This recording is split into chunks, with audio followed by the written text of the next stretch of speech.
Good morning, everyone. How is everybody doing today on this fine Wednesday? It is the 28th of May, almost June. We're almost at 6 months. We are 5 months done with the year. We're starting our 6th month, and that's probably pretty depressing when you think about it, right? Summer's beginning and the market's starting to change depending on your area and how things move in different parts of the world. Um, Interestingly enough, I had a call this week and so I had a couple calls this week actually, and one was with a guy up in Buffalo, New York, and another guy that were on the same call up in Syracuse, New York. We were talking about how different all the markets are because in Buffalo and in Syracuse right now, it is mind blowing to me. They actually are putting houses on the market and they are getting 8, 9, 10 different offers. I haven't seen that in so long that that's a different language to me right now. And then on the same call, I had a person down in Rotunda West, um, another agent down there, and they said that you could put a pin just about anywhere on the Gulf side, and you could have at any given moment within a half a mile 1,600 homes in comparison to within a half a mile in Buffalo, New York, or Syracuse, New York, you could have maybe 5 homes available. So I thought that was pretty interesting, especially in comparison to Denver, in which, we don't have 1,600 homes available. But, as I discussed the last time I was on here, with 34 active, not active, but 34 signed listings, only 3 people are staying in the state of Colorado. So this is what started that whole conversation, is where everybody's moving and where the demand is. And I just thought it was mind blowing that everybody's leaving here and going to Florida and Texas, but Florida and Texas don't actually have the multiple offer situation going on there. They're impacted by different things. So, which brings me to my point. At any given day, do you know where your town and city sits in regards to number of listings on the market? Do you know how many homes are on the market in your specific area that you work? How many went under contract last week? Do you know if somebody says, "How's the market going?" Do you know what you're going to say? Um, I got that question yesterday in front of all of my photographers and everything. I was on the spot. And it was a beautiful new home. I'm slapping on the market. And we're doing the drone fly throughs. And the client literally comes up to me and says, "So, we priced it aggressively. How long do you think it's going to sell? Think it's going to take before you sell?" And I go, "I don't know. I literally can't tell you. I can tell you how many homes are available in Solterra right now. I can tell you the most aggressively priced. But, you have to make sure that you're beating everybody else in the market." So we just I think we had almost 20,000 homes on the market last week, which is, it's more than after the 2021, increase. And it's more than we had, 2008. So I don't know, right? Like, where are we going? You just have to be aggressive. So how's everybody doing? Shelby, did you ever sell that house we were talking about 2 weeks ago? I have contractors in now that are working on it. Yesterday, he had 2 contractors didn't show up on his crew, so he's doing it himself with his daughter. But no, ma'am, it is not sold. How many homes are available within the neighborhood or the area? There are 5, 6 that I don't know of. A couple of them are for sale by owners. And I don't know why they don't use a realtor. Because They haven't been explained to the right way. I was going to say, go after them. Yeah, I would go knock on their door and I would say, hey, less than 2% of all home sales ever sell through a, for sale by owners. So why not get more market exposure? And they sell for more money. So like get a bunch of stats. Mm-hmm. FSMO stats. Yeah, just start listing them back because here's the deal. And I'm really interested to see what anybody else has to say on this call, right? I have two sets of people in my circle, right? I have the doom and gloom. Oh, it's not going to get any better, right? Which don't listen to. And then I have the other people that are like, it's all going to change in July, right? Because even I struggle with, do I take more listings or do I?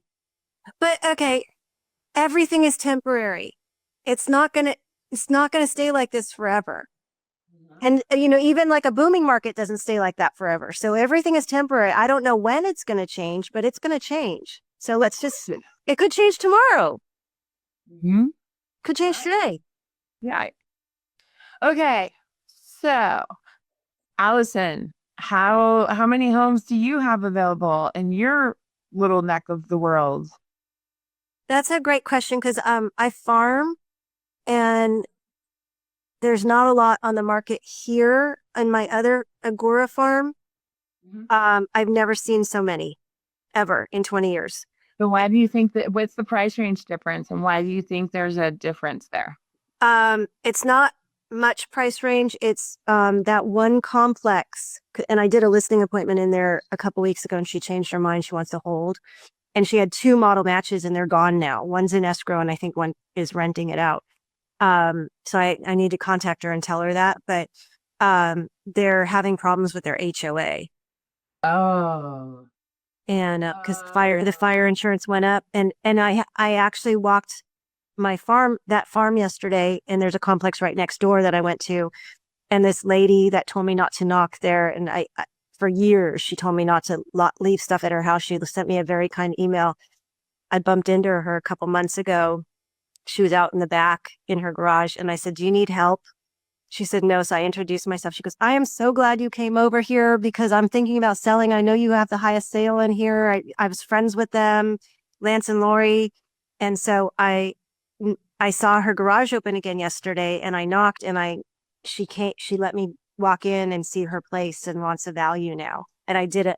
I didn't have all my listing questions, that I have, but so I personally think that when we go in, not, of course, every expert in the whole, agent collective is going to, reach through the thing and strangle me right now.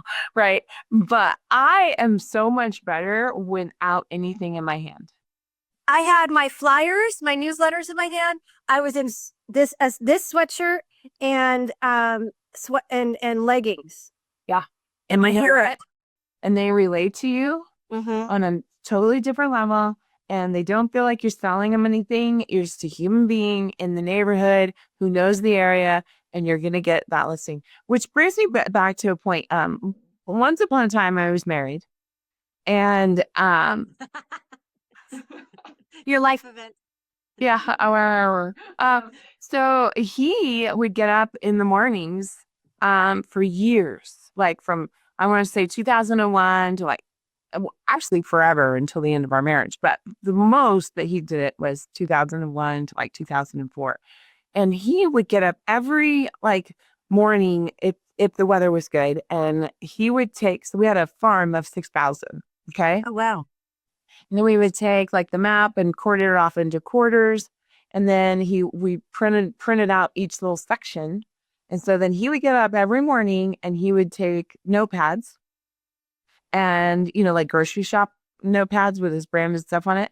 And then he would get up every morning and he would literally, for fitness and stress, he would go throw a notepad onto the front steps. He wouldn't go hang them on the door, but he would go throw them.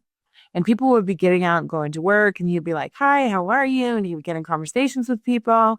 And he would probably do that from 5 to 6:30 every morning. He met more people, right? And became the market Really? expert and the market leader by doing that. And you reminded me of that because when you're out in the community and you're like, here, I don't like doing it at, 10 o'clock in the morning, right? But, you're outside, you're throwing your little notepad, they see you. Something like that rolls in where, somebody needs help in the garage, you do it. You become like the little fixture in the neighborhood and they know you're Because I looked up the statistics and I go between 3 and 5 p.m. and it's not hot out. When it's hot out, I go after that because it's just way too hot. But and that's when most people are either taking their trash out or coming home. And I didn't think to go. I think that's too early, 5 to 6. I think it's too early these days now that we have Ring doorbells and we had, I like think the ring. good. Yeah, if the ring goes off at 5 o'clock in the morning now, somebody's gonna be like, "Who is on my doorstep?" Yeah, I already get yelled at enough. I don't need, I get all sorts of expletives. And it also goes with climate, right? So, I mean, you brought up a really good point today. The more you're out into your community and the more you're doing, right, the more business you're going to get. And they really like to have eyes on you.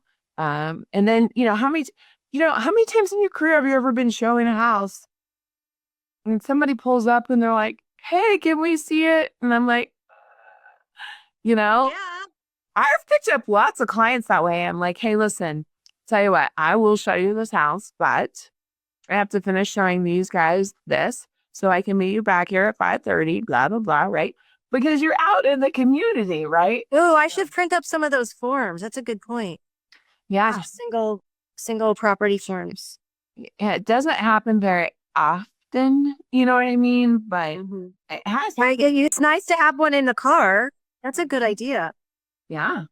So I have a file cabinet in my car, by the way. So I used to. yeah. And it's not so in Colorado, so don't listen to anything I have to say because we're different. I don't have to have anything signed in Colorado to show you a house, right? Now, do I do a background check on you? You bet your butt, right? And do I ask if you've been working with a real estate agent? Of course, right? And then I just hand them the thing. It says, here's the definition of agencies. And, if I show you this house, I'm a procuring cause. If you don't want to sign it, that's fine. But, and we just move on. And because I like to meet people first, right? Before I make them sign anything. But Colorado's a little bit different than everybody else. So don't let me get you in trouble in your state. But yeah, being out in the community is one of the number one ways to, have business and keep business. There is a girl here. Her name's Brianne. She works over in King Carl. She lives in King Carl and she works in King Carl. And the average price home over in King Carl is like $1 million to $1.5 million. And her husband's successful. They have a beautiful home, a couple kids. So she's always sponsoring the PTA stuff. She's always sponsoring the neighborhood derby races. They have these they build these, like Boy Scouts do. They build carts and they race. She's doing the Halloween thingy. She's doing like a mom's night out thing at her house. But that girl probably sells 25 homes a year over $1 million. It's it's nice. Yeah. envious. My envy is strong. I could sell 60 homes and yeah, anyways, whatever. So, Just increase your sales price. oh, I know, but I'm like one of those girls. I just help everybody. Okay. Right. I do too, but yeah. I can't help it. You want me to tell you my wins for the week? Yes.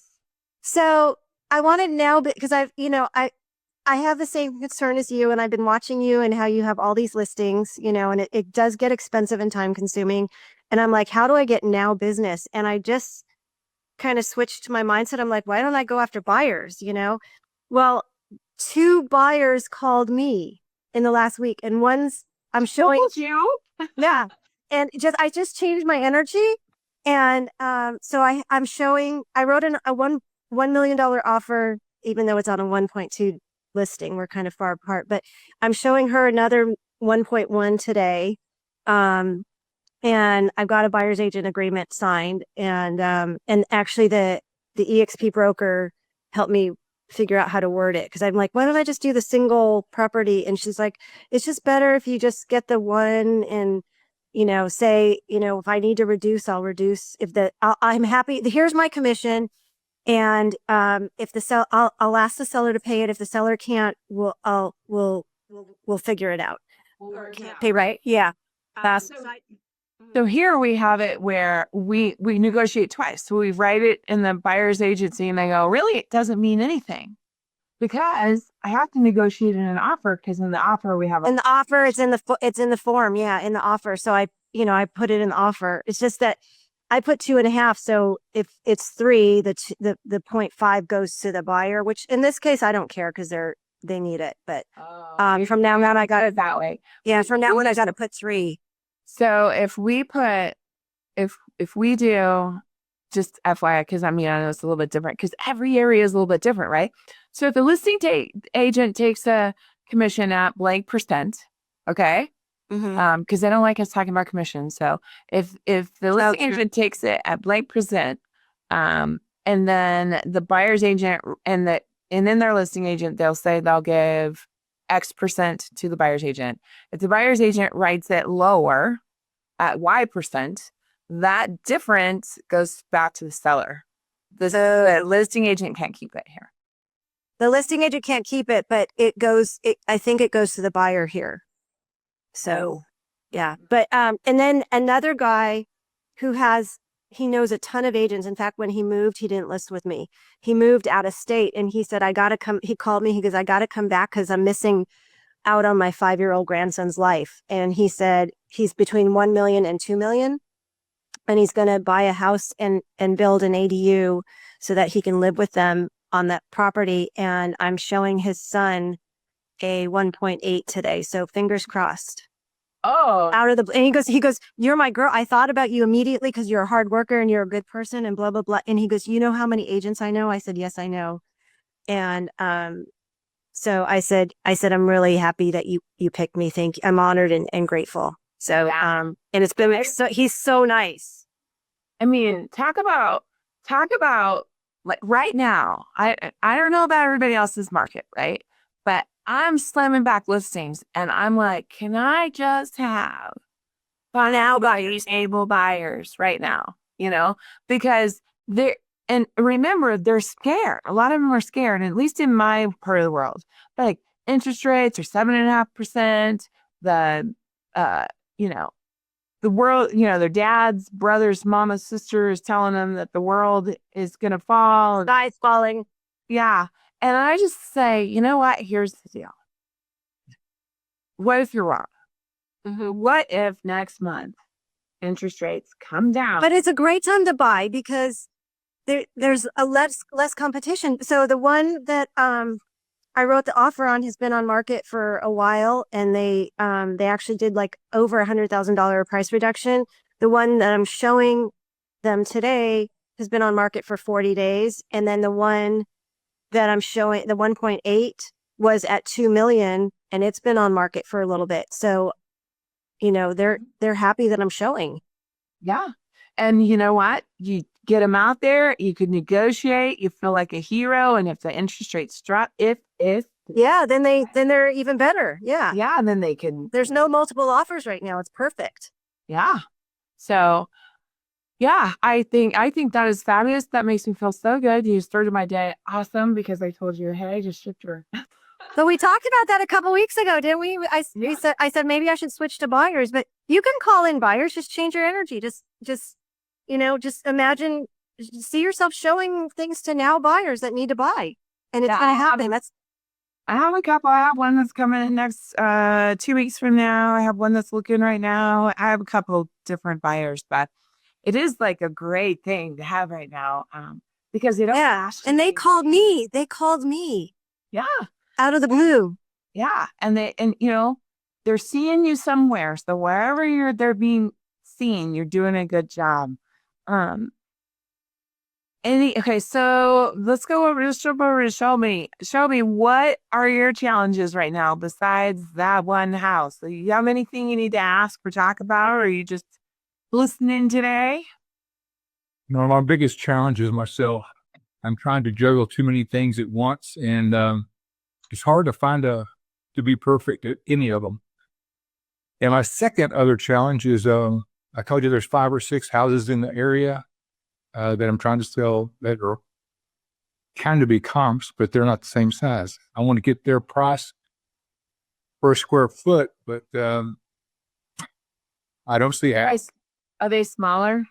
They're smaller, probably by 200 to, 400 square feet.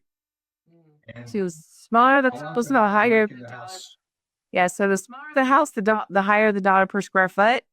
And ranches always get more than 2 stories because of the land cost. So I don't know if that helps at all. Probably. Well, we are putting our heart and soul into it. We're putting things into it like if it was going to be our house. Things that we probably won't get our money back out of. But I want to push the envelope, and I want to lead the market higher rather than follow whatever trend is. Yeah, well, hopefully it will help. I love crime. No, I mean, you never know. Look, I've been in this business long enough to know that anything that I say today could totally be different tomorrow, right? So I just say, roll with it. You know, it's gonna happen. It only takes one buyer. May I make a suggestion? Shelby, you have 5 or 6 listings. Is that what you're saying? No, there are 5 or 6 homes in the market or in the area that are for sale, and a couple of them I've gone by and looked, and they're not quality. They have not been repurposed or updated with quality. Okay, so they're the competition for your listing. Correct. I guess they're within a block of the house. Okay, so the end state is that you've sold this house, right? I'm sorry, say that again? The end state is that you've sold this listing. That's what you want. Yeah. Okay, so go to the end state. So what are you doing with that money? And what is the seller saying to you? Congratulations. Are they like, imagine them boxing up their stuff? I know what you're doing, Shelby. I know what you're doing, Allison. Yeah, it's hypnosis. Yeah, you're going to the end state and calling in the feelings and using all your senses. What does it smell like? Do you smell the boxes, and do you hear the packing tape? Like, what's the end state? And then call that in. Live in that end state, and it that's what I did with the buyers, and they called me. Yeah, we're getting a little woo woo for you, but Yeah, kind of works. It work. So get your one house. Mm-hmm. Yeah, it's your personal house. So, and imagine that feeling is what she's trying to say of having it sold. And so, how far off are you from having it done and ready for the market? You know what I mean? You mentioned something about July. Is that a magic month? That's what it seems like. I wish it was ready back in March. It just depends on your market, right? Like, I like to have everything on the market right now because I want everything sold by July, because August in Denver is dreadful. Because of back to school and last minute vacations. And I mean, you might as well not even put your house on the market and not. Okay, so your house isn't even okay, so if your house isn't on the market yet, so when I did that listing appointment 2 weeks ago, there was a bunch of actives in there. There still are, and there's more coming, but there was 2 model matches in that complex, and they're gone now. One's in escrow and one's not being sold. It's being rented. So just imagine those 5 listings on the block going away. Nothing's forever. Everything's temporary. Or go knock on their door and sell them for them. Yeah. If they're for sale by owner, go take control of your own destiny with your own house and go list their houses, make their houses go away. There you go. Yeah, they're on your block. You know the area. You're the area specialist. And your line is going to be, I live in the neighborhood. Of course, I want you to get the most for your house. Ooh, least amount of time because you're affecting my values. So I want your house to get the absolute most that we can. And if you sign with me today, if you sign with me within the next week, then I will reduce my blank to X. or I'll pay for your home warranty. Or I will virtually stage it, or I will, right? Or I will do all of it. You see what I mean? Well, it was a couple of weeks ago. I dropped by to visit the house just to see what the competition was. And there's an elderly couple, probably my age. But I think he was a retired engineer. She must have been a school teacher or something. She decorated the house and she did a very fabulous job. I walked the house and I could not find one thing that I would change or one thing that my wife would not like. And she has very high bar to raise. So there's nothing in the area as far as I know that will compete with hers. In my area. Yeah, hers is for sale by owner and nobody's seeing it. Right. And that's the other thing. Even her open house signs are pretty homemade-ish. Yeah. So, if I'm dealing with that and they're elderly, the number one thing I'm saying is, who are you letting into your home? Ooh. Who are you letting into your home? Are they qualified to buy your house or are they casing it? What happens if somebody walks into your house and they have ill intentions? Is your wife home alone? Are you home alone? Can you protect yourself? Right? Those are good points. If I'm listing your house, we know that everybody that enters your house is qualified to buy because no agent right now has time to drive anybody around that isn't qualified to buy. Or bare minimum, it's a licensed agent that's bringing them in who's fingerprinted and Exactly. And, number two, you are only being seen by the people that are driving by because nobody reads the newspaper anymore. Sorry. And you don't have digital ads. You don't have market ads. I see which coaching program you're in. You don't have targeted ads. You don't have any exposure. So why don't I know that the reason that you're for sale by owner right now is because you think you're saving money. You aren't saving money. You're losing money because the person that wants to come directly to you is wanting to save money as well. and also, sorry, when did they buy it? Because their capital gain. I just told the seller yesterday, I'm a write-off because she bought her place for 40 grand. And I said, I'm a write-off. So Yeah, you are a write-off. So yeah, keep that in mind, if they right? bought it a long time ago, they have huge capital gain to pay. So Shelby, if I wanted to get that listing today, if you were on my team, I would be like, pull the public records, see when they bought it, pull the actual value of the house. Okay. Shelby, that they are motivated by the bottom dollar and they don't see the value in a real estate agent. So we need to put something together that shows the value of the real estate agent. And then you could say, if you sit on the market for 6 months more, as a for sale by owner, not only have you let weirdos into your house, you're letting people case your house, you're letting all these things, right? But how many payments? I'm assuming they don't have a payment, but if you did have a payment, that would be how much in payments, right? Where are you trying to go? If the interest rates do drop, where you're trying to go is going to go up as well, right? So why not get it on the market today? And if your primary concern is compensation for the agents, I'm sure you're offering something to the buyer's agent.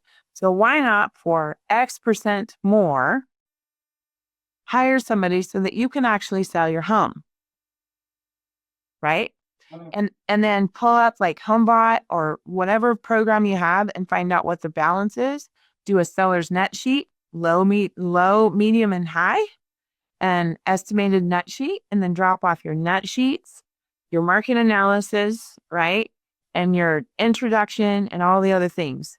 And just go knock on the door and say, here, I got some information for you. I want you to look at it. You have the most beautiful house I've ever seen. I can't believe you're not sold, except you're not getting any exposure. So why don't you let me do digital ads? Why don't you let me do some professional photos and we'll get it sold? There's no reason for your house not to be sold. As I had a half thought was doing something similar to that, but also offering to host an open house for them and advertise the signs. And if it sells, it's all for them. If they don't, I want to collect their client or the respective buyers. Is there any kind of liability on me? Yeah. Yeah. So if you have errors and omissions insurance, right? And you don't have a listing on a property and you're holding it open, somebody comes in and steals $140,000 worth of jewelry. What happens? See ya. Right? So Right. I get calls all the time from KW and, other agents in the area that want to hold my houses open. And I finally just say, hey, if you want to come over to EXP, I'm more than happy. I need people to hold open houses for me, but you have to be with my brokerage. And they're like, why? I just tell them that story. If somebody walks in and steals $140,000 worth of jewelry or drugs or, anything in their house, you don't have errors and omissions, and neither do I, because I let you in there to hold my house open. Does errors and omissions cover theft or damages or? You know what? I read the policy. I can't remember, but the problem is they could have a suit against you for, Right. For allowing somebody that doesn't have agency in there representing their behalf. Does that make sense? It does. So, yeah. Any hoodles?